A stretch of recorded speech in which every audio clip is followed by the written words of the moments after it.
I'm here today carrying on from the crumb blocks that we've made in the past. Because I love these crumb blocks, I like to make them as a feature.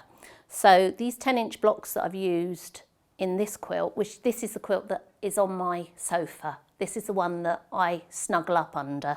This is one of my favourites.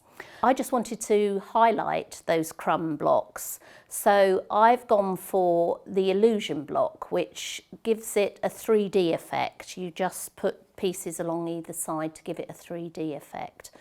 As a border, I've used a Tilroll book as a border to match in with all of those. So these illusion blocks give you a really good 3D effect. And with a smaller block,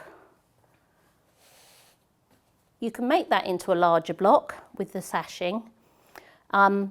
If you're going to just make small blocks, and just use your different size sashing to make a slightly larger block. So I've now got about a 10-inch block.